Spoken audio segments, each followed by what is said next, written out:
Assalamualaikum Sobat Football United, ringan amatiran ala gua di hari Rabu malam waktu Eropa di sini, atau hari Kamis dini hari. Manchester United akan menjalani laga kedua terakhirnya. Jadi laga sebelum laga terakhir ya, karena laga terakhir kan akan tandang ke Brighton. Tapi Manchester United akan menjalani laga menghadapi Newcastle United, di mana laga tersebut ini akan menjadi laga terakhir Manchester United juga di Old Trafford musim ini di kompetisi Premier League. Well, sebenarnya juga akan menjadi laga terakhir Manchester United di Old Trafford secara keseluruhan musim ini, dan yang akan dihadapi adalah Newcastle United.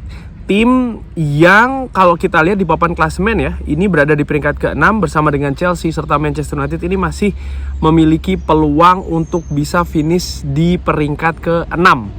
Di mana peringkat ke-6 tentu saja akan ke Conference League ya kan. Dan untuk Manchester United sendiri sebenarnya posisi ke-6 ini sangat penting. Kenapa? Ketika nanti Manchester United ini di final Piala FA katakanlah tidak bisa mengalahkan Manchester City, kalau Manchester United ada di peringkat ke-6, mereka bisa ke Eropa. Jadi posisi ke-6 ini merupakan posisi yang penting sebenarnya bagi Manchester United dan tentu saja bagi Newcastle United. Dua tim yang menurut gua musim ini sama-sama mengalami penurunan jika dibandingkan dengan musim lalu, di mana Newcastle United musim lalu ke final Carabao ya kan, di FA Cup, lalu juga bisa finish di zona Liga Champions tentu saja bersama dengan Manchester United. Tapi ada kesamaan ya, yaitu adalah sama-sama banjir cedera juga, hanya mungkin periodenya yang agak sedikit berbeda. Nah, berbicara terkait dengan cedera Manchester United, dari keterangan Erik ten Hag setelah menghadapi Arsenal, Bruno Fernandes nampaknya masih diragukan, Lisandro Martinez pun juga demikian, Mason Mount pun juga diragukan ya, termasuk juga Marcus Rashford. Jadi,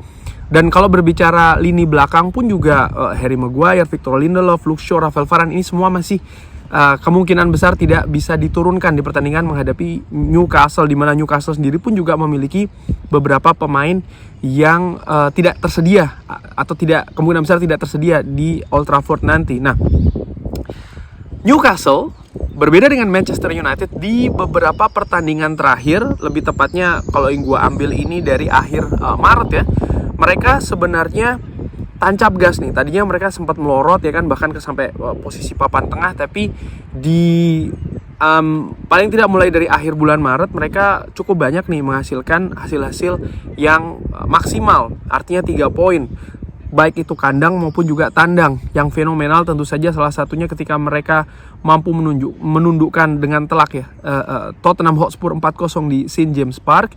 Namun demikian ada kesamaan ya, bagaimana Newcastle ini juga sama-sama kalah menghadapi Crystal Palace di Selhurst Park. Manchester United baru saja kena hantam 4-0, dan di pertandingan terakhir mereka ini ditahan imbang Brighton 1-1 di St James Park. Tapi kalau gue lihat secara keseluruhan memang pasukan dari Eddie Howe ini lebih positif raihannya dibanding dengan Manchester United, dan ini juga bisa terlihat di papan klasemen ya, mereka semakin meringsek naik ke posisi 6 besar itu tadi. Nah, Manchester United di 2 pertandingan terakhir meraih kekalahan, menderita kekalahan menghadapi Crystal Palace dan juga menghadapi Arsenal.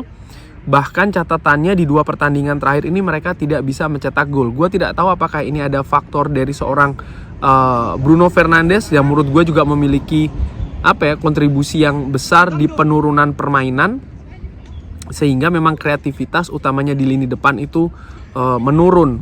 Dan lini depan sendiri juga menurut gue kualitasnya tidak cukup bagus ya untuk bisa mencari solusi sendiri. Pemain seperti Alejandro Garnacho contohnya ketika menghadapi Arsenal yang berusaha untuk memanfaatkan kemampuan individunya juga gagal untuk bisa menembus pertahanan Arsenal yang by the way juga memiliki soliditas kualitas yang lebih bagus. Ini bisa dilihat juga ya bagaimana angka kebobolan mereka cukup sedikit, lalu juga angka clean sheet mereka pun juga cukup tinggi. Namun di sisi lain gue juga melihat bagaimana tim asuhan dari Erik ten Hag ini atau Manchester United di beberapa pertandingan terakhir ya mereka ini gagal menang di 90 menit, dan menurut gue ini merupakan catatan yang tidak bagus. Menghadapi Sheffield United, menghadapi Everton mereka bisa menang, tapi di pertandingan yang lain mereka ini gagal bisa meraih kemenangan di 90 menit, either sampai adu penalti atau sampai perpanjangan atau bahkan hasil seri. Nah, ini merupakan catatan untuk menghadapi Newcastle ya, di mana ada pemain yang akan absen, pemain-pemain pilar yang akan absen, lalu juga catatan kreativitas lini depan ini tidak bagus, lalu juga konsentrasi dari tim ini juga sedang tidak bagus ya, gagal meraih kemenangan di 90 menit. Dan menurut gua ini seperti kayak memperburuk ataupun bahkan membuat situasi ini menjadi berat bagi tuan rumah nanti ketika menghadapi Newcastle. By the way, menghadapi Newcastle musim ini Manchester United akan melakoni laga yang ketiga ya, dimana di pertemuan yang pertama kali musim ini terjadi di Carabao, mereka tersingkir 0-3. Gua masih ingat pertandingan pada saat itu tanpa determinasi, tanpa kreativitas juga ya, tanpa soliditas, sehingga mereka akhirnya bisa kalah telak dengan skor 3-0 bahkan.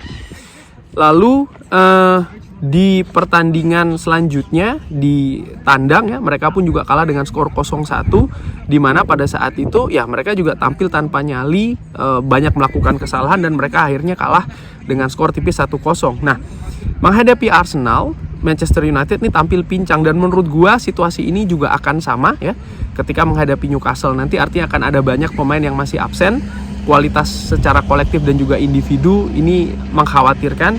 Namun ini perkiraan gua, pemain yang akan diturunkan oleh Erik ten Hag ya. Casemiro nampaknya akan turun sebagai center back. Sofyan Amrabat yang tampil bagus menurut gua bisa diteruskan kembali sebagai breaker. Lalu Kobbie Mainoo mungkin bisa diduetkan dengan Christian Eriksen ya, untuk bisa menjadi kreator di lini serang Manchester United. Lalu menempatkan Ahmad dan juga Alejandro Garnacho sebagai pemain sayap serang dan Rasmus Højlund di depan. Sekali lagi gue menilai pertandingan ini akan menjadi pertandingan yang sebenarnya penting, tapi melihat realita ketersediaan pemain di atas lapangan, nampaknya Erik ten Hag dalam tanda kutip ya, kayaknya akan melepas partai ini.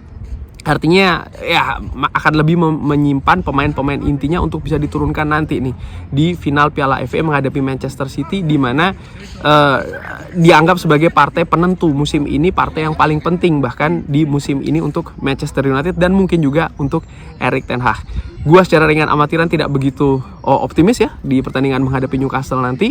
Sama seperti ketika menghadapi Arsenal, gua harapkan pemain ini bisa muncul semangat dan juga karakternya, dan mudah-mudahan mereka bisa berkreasi di lini depan dan bisa lebih efisien. Itu penting karena ketika menghadapi Arsenal, hal itu yang tidak muncul ya, artinya efisiensi, ketajaman lini depan sekaligus juga kreativitas.